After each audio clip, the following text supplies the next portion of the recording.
Hello and one and all, welcome back to another video on Joseph's Reviews, and this time we're doing another review, and today's review will be continuing the Bond film series. We've went through Dr. No, From Russia with Love, Goldfinger, and now we're going to be talking about Thunderball. So, Thunderball is directed by the director of Dr. No, From Russia with Love, Terrence Young. It's his final film directing Bond. It once again stars Sean Connery. This is the 4th Bond film in the series. This is the 10th Bond book in the series, even though we're just talking about the movies. And for the time being, this was meant to be probably the most highest grossing Bond film until Skyfall, I think. But yes, I don't really look at the high box office movies much. But I do occasionally. I do know certain movies. Sorry about that grossed. But yeah, it's not kind of my expert thing. But anyways, let's get on with my review on Thunderball. Like with my other Bond reviews, this will contain spoilers. You have been warned. Let's do it. And so the film begins with our new gun barrel sequence, where Sean Connery is replaced, where Bob Simmons is replaced by Sean Connery. First time seeing Sean Connery in a gun barrel sequence, and it's done really well. It's not a very black and white-ish gun barrel sequence, but I think it works anyway for Connery's first gun barrel sequence as a performance in a gun barrel sequence. And then we get to see JB, another scene where Bond fakes his death, because in From Russia with Love we saw that at the beginning of the movie, and this time we see a coffin, sort of JB, but Bond is still alive, of course. And then we get a pretty cool fight scene where Bond is fighting this lady in this black outfit, this black hat. And we see that the hat is taken off, and it's actually a guy that is wearing the black dress. And yes, it's a pretty cool fight scene in this movie. Bond beats up the guy, and then we're onto the roof, get to see more bad guys, and we get one of the most iconic gadget scenes in Bond history, where Bond is wearing the jetpack.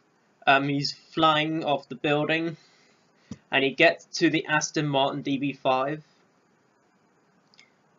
And yes, and I wonder how the jetpack got on the roof of the building anyway. But it's still a great scene nonetheless. That's really my only gripe, but that is still a fantastic scene for a gadget scene for Bond in general. It's just so fun to watch and everything.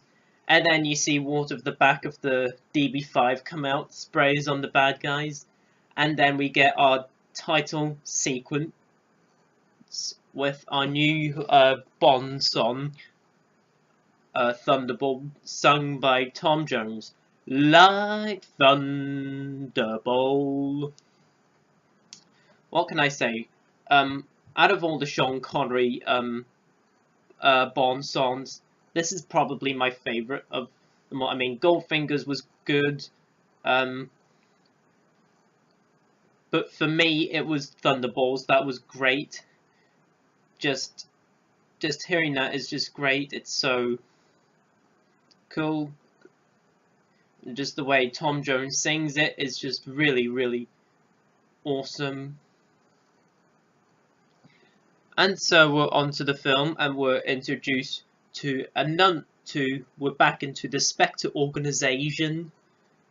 And yes, I forgot to mention that we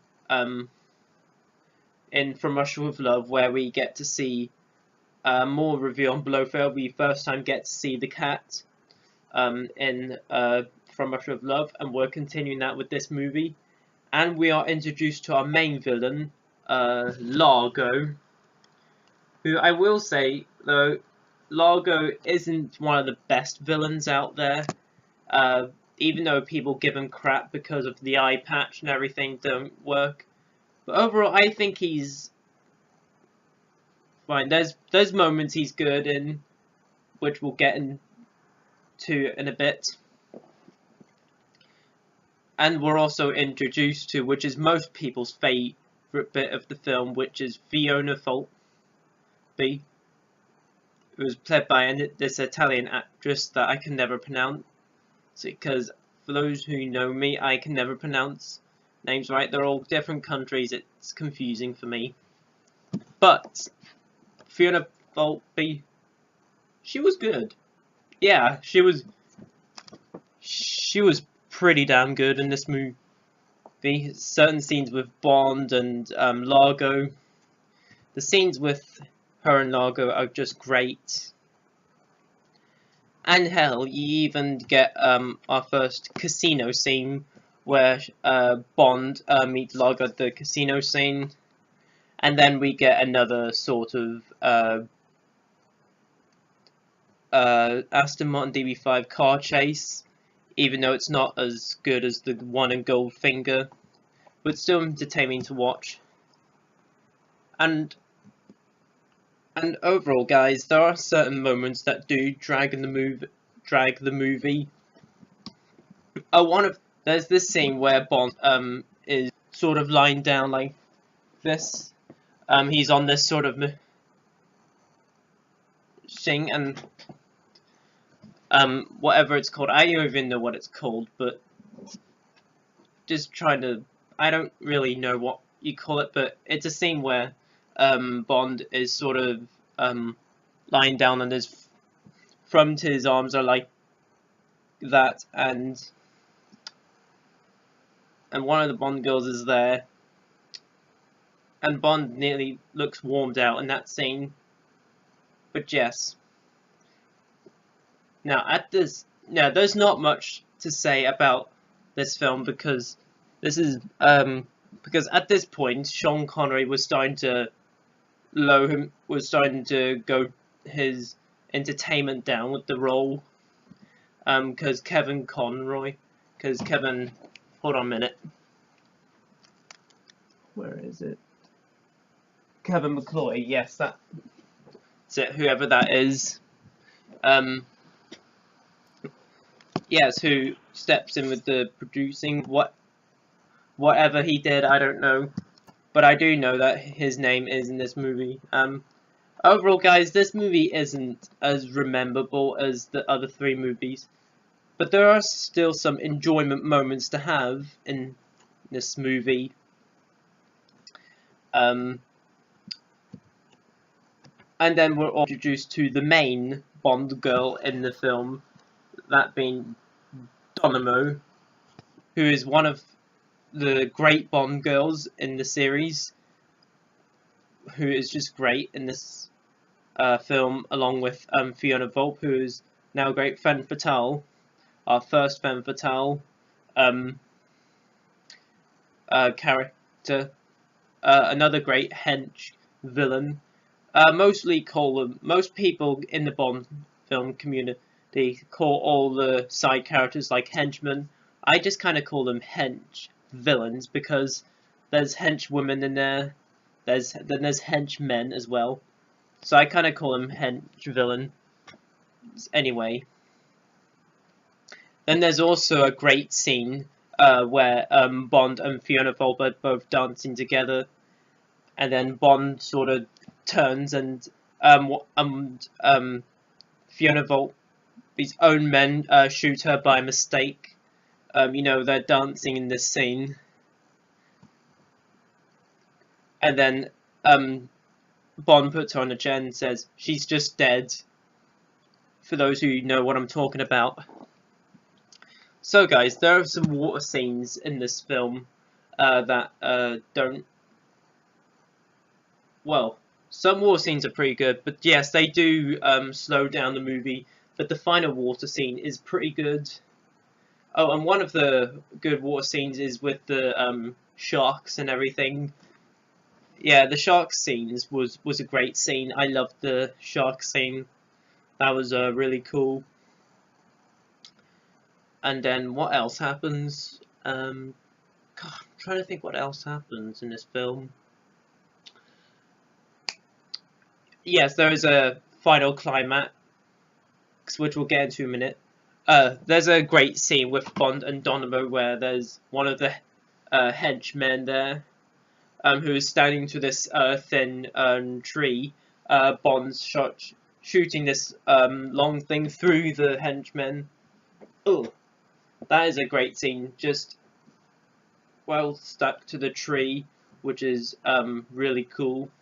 And then you get the final climax with Bond going against Largo, and Donovan kills Largo, and then they escape the boat and everything, and then that's Thunderball. Okay, now let's get to certain positives and negatives. Sean Connery is still great as Bond, even though he's starting to have problems with the producers and everything. Oh yes, and there's a pretty cool scene with Desmond as the Q. There's a pretty cool scene where where Q and Bond are looking at the new gadgets and everything. There's a water camera. I mean, I love a water camera, even though I don't plan to be a diver, but I do swim sometimes. But yeah, a camera that could go through anything. And the Bond girls are great in this movie, along with the Goldfinger Bond girls. I mean, Goldfinger and Thunderball have both great set of Bond girls, which is just awesome. Great in this as well. And so is Lewis Maxwell as Moneypenny.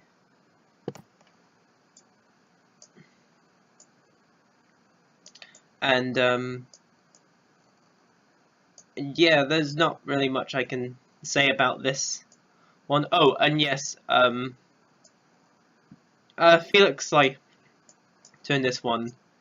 Yeah, he was okay in this movie. Felix Leiter is a bit of a side character and everything. And yes, and I'm so glad they're bringing him back in Bond 25 with Daniel Craig and all that. But yeah. So, guys, overall, Thunderball is still a great and entertaining Bond film, even though it's not as memorable as like Goldfinger from Rush with Love or Doctor No. It's still a worthy entry in the Bond series. Some dislike it, some like it, and I do enjoy it for the most part. I mean, there are certain great scenes, especially with every scene with Fiona Volpe is just great, along with the final water scene, which is by far the best water scene of the movie. The other ones aren't that great, but the other water scene I did like was the shark scene, and the opening was really cool. The Tom Jones theme song's amazing. And yeah, if you like Sean Connery Bond, definitely check this one out. It's definitely a worthy entry in the Bond series. As how I'd rate Thunderball, I would give Thunderball a solid 8 out of 10. A solid 8 out of 10. Alrighty guys, that was my review on Thunderball. Comment down below, let me know what you thought of this movie. Let me know below in the comments. How do you rank it with the Sean Connery Bond films? Let me know below in the comments. And stay tuned next month, which will be June, where I'll be reviewing the next two Bond films in the series, which will be You Only Live Twice and on Her Majesty's Secret Service. As always, guys, comment, like, and subscribe. All the social media links are in the description below. Don't forget to click on the notification bell before you leave. And as always, until my next video, I will see you guys then, and peace.